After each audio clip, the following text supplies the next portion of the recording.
this will be my top 5 fantasy football rookies you should draft. Now, this will be in order 5 through 1, but pretty much every player I mention you should consider drafting at some point in your fantasy league. Some players will be going higher, which is why I rank them a little lower just due to draft value, as in we don't know how these rookies are necessarily going to play in the NFL. They're dominating the preseason right now, but we don't know how that's going to translate to the regular season. So some skepticism is expected here with my part, being because I need to see it in action first. But let's jump into it. Number 5. At 5th place, I have Cam Ward, and I would honestly love to put Cam Ward much higher. The problem is, I don't trust this Titans offense. Cam Ward is a very talented quarterback that's going to throw the ball all over the field. He's going to have some spectacular throws that result in touchdowns. He's going to run for some good yards. He can take off. It's not his main skill set, but he does have some mobility that he can take off, get yards, get even rushing yard touchdowns. He's a very talented quarterback. The problem is, you look at this Titans offense and you see a lot of issues. The offensive line, you still majorly question how good they're going to be. Can they really gel as a unit? They have some great offensive line coaches, but it's still a question mark. Running backs, Tyjae Spears is hurt, and he's not expected to be out for a long period of time, but it's still something to consider. Tony Pollard is a fine running back, but is he really a game changer that's going to help you a lot? No, not really.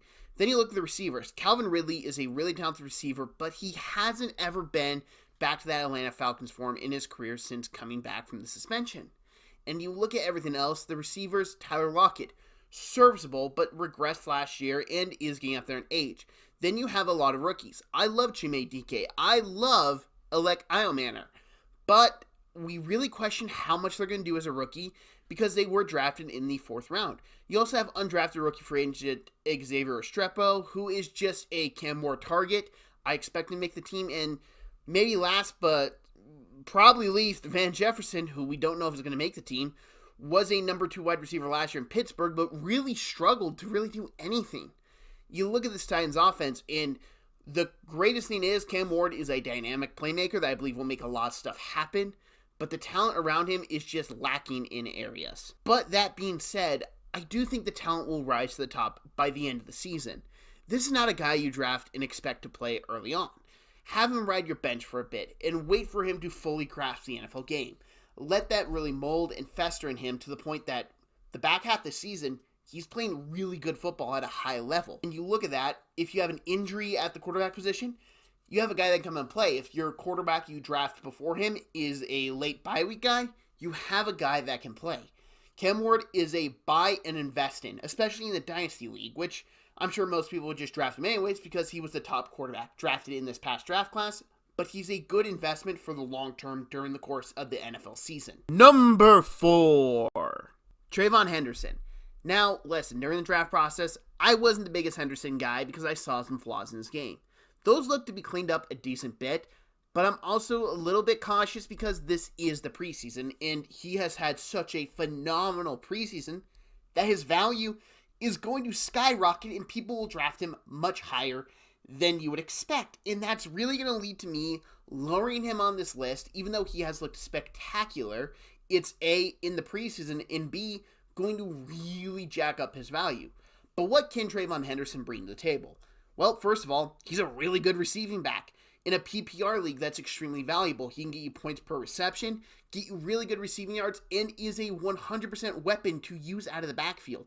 Josh McDaniels is the offense coordinator. Whether I think he's a good coach or not can be up for debate, but the one thing he does know how to do is use a receiving back very well. James White for the Patriots, notably, was a phenomenal player in McDaniels' system. Trayvon Henderson is just a better version of James White. Now, with Trayvon Henderson, I do think he's going to have a good season, but he will be splitting carries with Rhamondre Stevenson. I know Trayvon Henderson has looked really good the preseason, but Mike Vrabel does like to value veterans. Rhamondre Stevenson has been in that system, and you can say, new system. Yeah, it's the Patriots system. It's pretty much the exact same. So we look at all this. I think Stevenson's going to get a lot of carries early, which is not going to lead to Henderson having explosive games early on. But Henderson will be a good player for fantasy football down the stretch. And if you can get him at the appropriate value in the draft, I would say around round 7 to 8, where I would have him as a backup running back that I can use as a flex option when he really gets going. That's where I'd like to draft him. I'm not going to draft him before that just because I feel like there's so many things up in the air. The Patriots offense line isn't all that good. And you're going to have Ramondre Stevenson taking away carries from him, especially in the goal line area, because Stevenson is a power back who they are paying a lot of money to.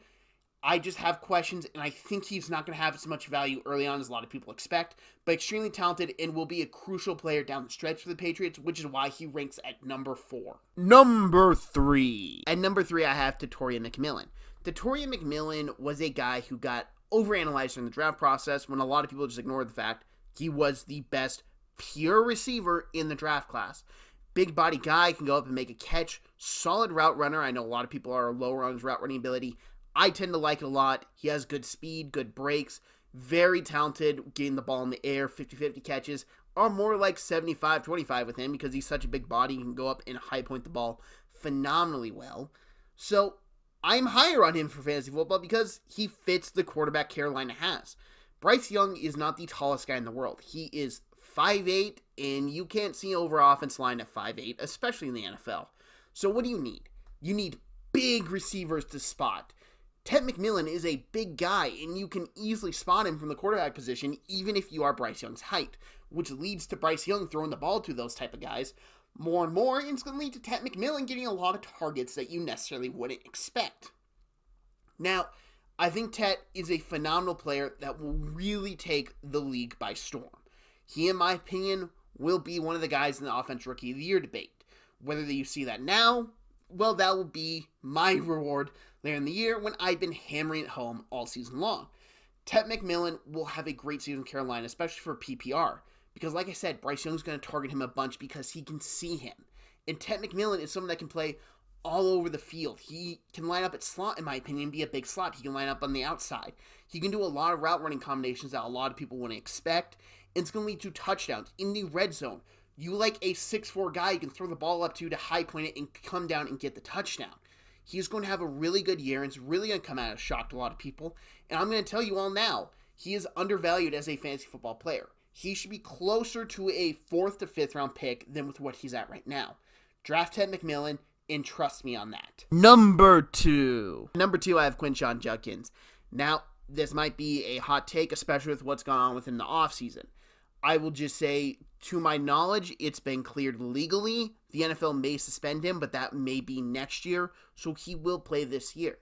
And Quinshon Judkins was a player I loved in the NFL draft. I had a really good player grade on him. I thought he could be a very talented running back in the league and come in and be a top 10 running back out of the gates. Then he was drafted by the Cleveland Browns, and he fits Kevin Stefanski's offense pretty perfectly. And Kevin Stefanski is a really good run game coordinator. He knows how to design run plays and really use them in the offense. The Browns are going to be heavily reliant on the run game this year. He's going to get a lot of touches, and he's going to get a lot of red zone touches, which are going to be very valuable. Quinshon Judkins, I think, will be in the race for Rookie of the Year because he's just that talented. Now, question marks will rain down because of what he did off the field, and you're wondering if a suspension will come through.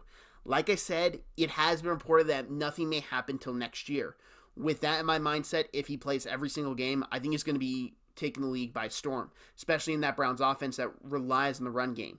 Now, he won't be featured as much in the pass game. I think they'll mainly go to Dylan Sampson, but Quinshon Judkins is such a talented runner. He is so good in between the tackles, especially in the red zone, especially in those short yardage, that they're really going to hand it off to him.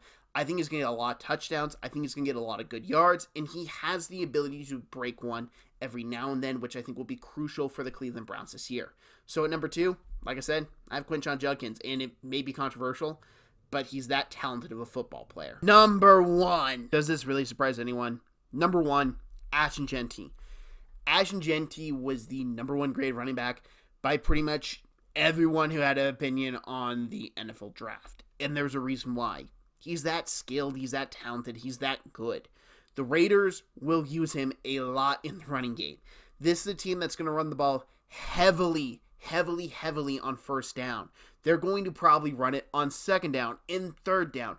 They're going to be giving Ashton Jeanty a lot of touches, and Jeanty can roll with it. He's an extremely talented running back that's going to get those big yards, those big touchdowns, and he's going to grind out some drives.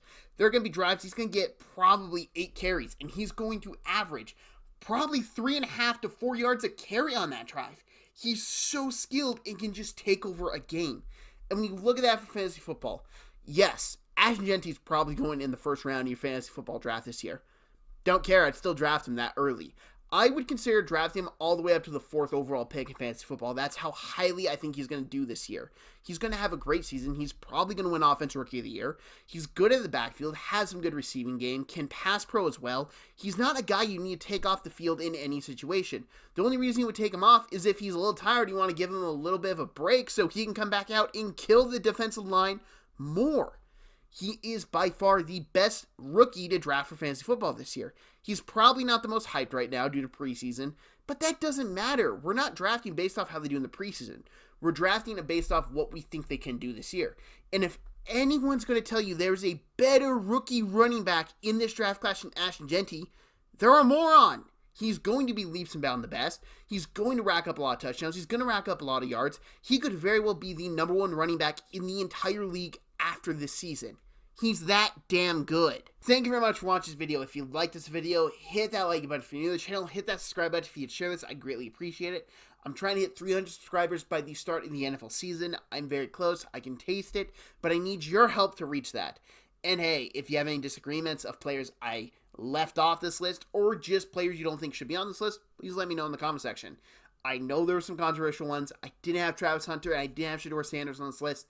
The main reason as to why is I don't know how much impact they're going to have this year. Shedeur, I don't know when he's going to start. And Travis, a big thing I'm very questionable on is how much of offense and defense is going to play. Is it going to be a full split? What have you? And that makes me really worried about drafting for fantasy football purposes. But I hope you all enjoyed. Stay tuned for more fantasy football videos. There's a divisional preview that will be coming out tomorrow. It's on the NFC North. You want to come back next week? I have a video of a horrible general manager Buffalo Bills fans are very familiar with, and more fantasy football content will be on this channel. I hope you enjoyed watching this. I hope you stayed tuned, and thank you very much for watching.